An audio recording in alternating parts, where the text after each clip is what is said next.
Imagine you're a soldier fighting in World War II. You're thousands of miles from home. Every day could be your last. And then, nothing.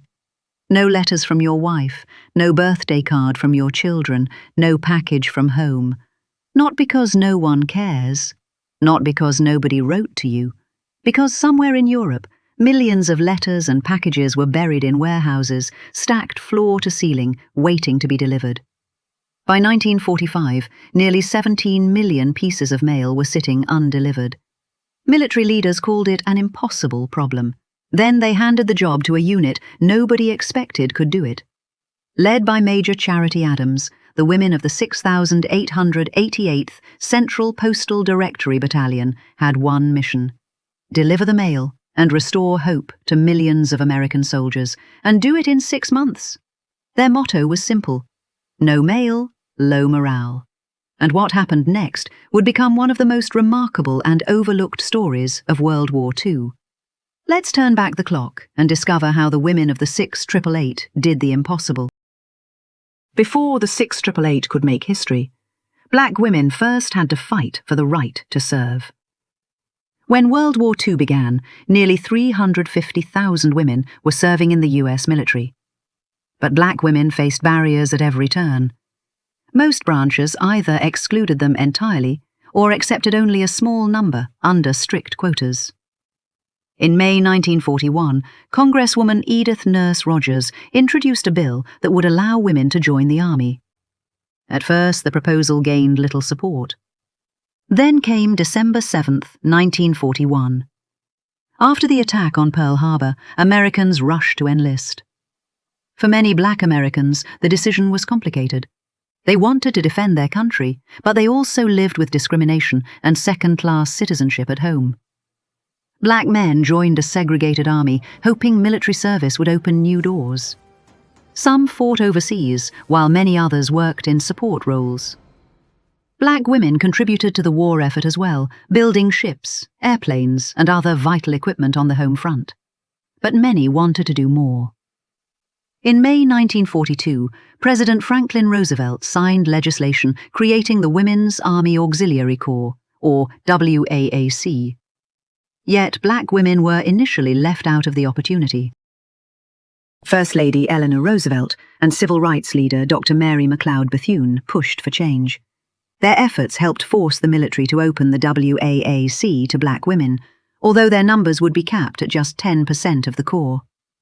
One of the women who answered that call was a young teacher from South Carolina named Chairty Adams. She would go on to lead one of the most extraordinary units of World War II. Chairty Adams was exactly what the WAAC was looking for. Bright and talented, she taught math and science at a junior high school in Columbia, South Carolina. After being highly recommended by the Dean of Women at Wilberforce University, she received an invitation to apply for the WAAC in June 1942. That summer, while attending classes at Ohio State University, she received her acceptance letter. On July 13, 1942, Adams arrived at Fort Des Moines, Iowa. Reporters gathered to witness a historic moment as black and white women began training at the same facility for the first time.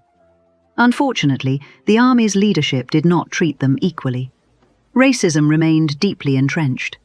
Black women were assigned separate living quarters, barred from using the pool when white women were present, and often overlooked for the jobs they had trained to perform. Many were assigned laundry duties instead. But Chairty Adams refused to let discrimination define her future. She excelled in training and quickly demonstrated natural leadership. Before long, she was helping train new recruits herself. Just over a year later, she earned a promotion to major, becoming the highest-ranking female officer at the Fort Des Moines Training Center. On July 1, 1943, President Roosevelt established the Women's Army Corps, or WAC. This was more than a simple name change. Women were now granted full military status and could serve overseas. Even then, the Army was reluctant to send black women abroad. It was not until November 1944 that Chairty Adams received the assignment that would define her career. She was selected to command the first all-black Women's Army Corps unit sent overseas, the 6,888th Central Postal Directory Battalion. Adams helped screen the women chosen for the mission, and the battalion deployed as a unit. More than 850 women, 824 enlisted personnel, and 31 officers were assigned a seemingly impossible task. Nearly 17 million letters and packages had piled up in warehouses across Europe. Some mail had been sitting undelivered for more than 2 years. The Army expected the women of the 688 to clear the backlog in 6 months. Many thought the mission was impossible. Major Adams disagreed. She understood that every letter represented a connection to home. Every package was a reminder that someone cared. For soldiers fighting far from their families, mail was more than correspondence. It was hope. The women of the 688 adopted a simple motto: no mail, low morale. Soon they would set sail for Europe and face the greatest challenge of their lives. After a dangerous Atlantic crossing, during which German U-boats threatened Allied ships, the women of the 688 arrived in Glasgow, Scotland. From there they travelled by train to Birmingham, England, where an even bigger challenge awaited them. Warehouses were packed floor to ceiling with undelivered letters and packages. Some had been sitting there for more than 2 years. Millions of American servicemen and women were waiting for news from home. It wasn't going to be an easy assignment. In addition to sorting mountains of mail, Major Adams and her battalion faced racism, sexism, and the constant dangers of a world still at war. Adams immediately organised the women into 3 shifts that operated around the clock, 7 days a week. The battalion developed an innovative tracking system to identify soldiers who had been transferred, wounded, promoted, or reassigned. The women processed an astonishing 65,000 pieces of mail per shift.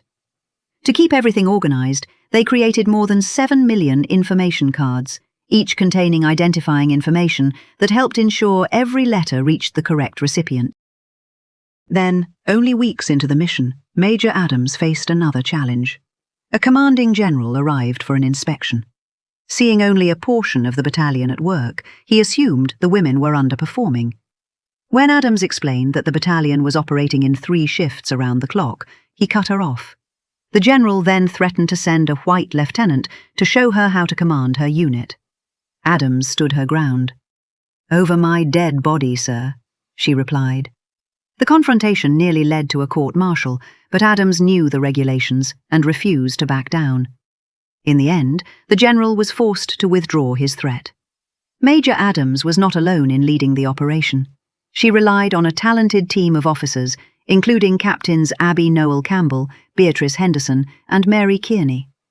Together, they kept the massive operation running day and night.